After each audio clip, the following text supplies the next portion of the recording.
இன்றைக்கு கலையும் காலமும் உங்களை வந்து ஒரு நல்ல நிலையில் வச்சுருக்கு. ஆரம்ப காலத்தில் இந்த பொசிஷன் அடைகிறதுக்கு ரொம்ப சிரமப்பட்டிருப்பீங்க. அப்போல்லாம் உங்களுடைய மனநிலை எப்படி இருந்தது? இப்போ சினிமாவில் பாடியிருக்கிறேன், ஓரளவுக்கு எல்லாத்துக்கும் தெரிஞ்சுமா இருக்க சந்தோஷம் மட்டும் தான் இருக்கே தவிர, மற்றபடி மனநிலை அப்போ என் குழந்தையிலேருந்து என்ன இருந்துச்சோ அதே தான் இப்போ இருக்குது.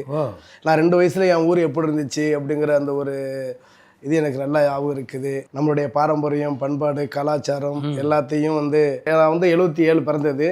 80 காலகட்டத்திலேருந்து நம்ம பூமி எப்படி இருந்துச்சு அப்படிங்கிறது எனக்கு நல்லா ஞாபகம் இருக்குது. உண்மையை சொல்லப்போனால் நம்ம வந்து சோறு பிச்சை எடுத்து வளர்ந்தவங்கன்னு சொல்லணும். என் குடும்பத்தை வந்து எங்கள் அப்பா பார்த்த அம்மாவுக்கு வந்து 2 கண்ணு தெரியாது, அப்பாவும் இல்லை, ஒரே ஒரு பையன்தான். அப்போ எங்கள் அப்பா வந்து அவரை கூட்டிக்கிட்டு அப்படியே ஒரு வீட்டு வாசலில் போயிட்டு, அது கிறிஸ்தவத்தர். அப்போ சர்வீஸ்வராக்கு சோஸ்திரம் அப்படின்னு சொல்லி சாப்பாடு வாங்கி வளர்ந்துருக்காரு. எங்கள் அப்பா இல்லாதனால வந்து அவர் கொஞ்சம் சேட்டையாகவே இருந்திருக்கிறாரு.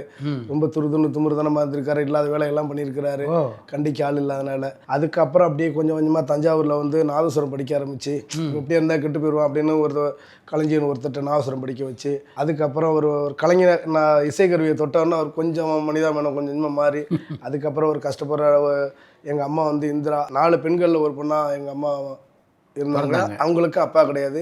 அப்போ நம்ம பொம்பளை பிள்ளைல யாருக்கா கட்டி கொடுத்தே ஆகணும் பண்ணி எங்கள் அப்பா கட்டி கொடுத்துட்டாங்க. எங்கள் அம்மா ரொம்ப அமைதியான டைப்பு. அப்படியே 2 பேரும் சேர்ந்து கஷ்டப்பட்டு எங்கள் அம்மா சித்தாள் வேலை பார்த்துட்டு, வயக்காட்டு வேலை பார்த்துக்கிட்டு, எங்கள் அப்பா நாவசரம் வாச்சிக்கிட்டு, இப்படியே தான் எங்கள் குடும்பம் இருந்தது. என்னோட பிறந்தது எங்கள் அக்கா ஒன்று, அது படிச்சுக்கிட்டு இருக்கு.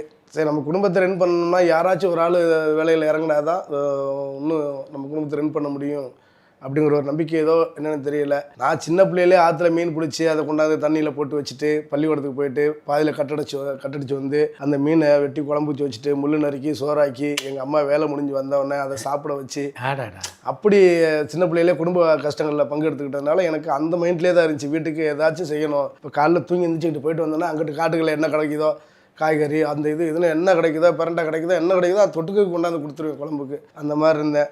அக்கா படிச்சுக்கிட்டு இருந்துச்சு. அப்புறம் நான் நல்லா தான் படிச்சுக்கிட்டு இருந்தேன். 6ஆம் வகுப்பு வரைக்கும் தான் படித்தேன். அதுக்கு மேலே என்னால் படிக்க முடியலை. ஏன்னா குடும்ப கஷ்டம். எங்கள் அப்பாவோட சின்ன பிள்ளைல அந்த சுதிப்பட்டி வசிக்கிறதுக்கு தாளம் போடுறதுக்கெலாம் போன அனுபவம் இருந்துச்சு. அப்படி போகும்போது நல்ல சாப்பாடு கிடைக்கும். அப்போ இப்படி போனால் நல்லா சாப்பாடு கிடைக்குதே அப்படின்னு தான் தொழிலில் வந்து நான் மெயினாக இறங்க ஆரம்பித்தது. அதில் கொஞ்சம் கொஞ்சம் காசு கிடைக்க ஆரம்பிச்சு என் கஷ்டத்தை தீர்க்கிறதுக்கு. அப்படியே நான் 10 வயசில் தொழிலில் இறங்கினேன். இறங்கி கரகாட்டத்தில் பப்புனாடி அப்படியே கொஞ்சம் கொஞ்சமாக வளர்ந்து வந்துக்கிட்டு இருந்தேன். சாகுட்டில் ஆட்டம் ஆடி இப்படி வளர்ந்துருக்கும் போது 16 வயசில் ஓரளவுக்கு காமெடி கலைஞனில் அந்தோணிதாசன், இப்போ தான் அந்தோணிதாசன், அப்போ அந்தோணின்னு ஒரு பையன் நல்லா பாடுறான் நல்லா ஆடுறான்னு ஒரு பேர் எடுக்க ஆரம்பித்தேன்.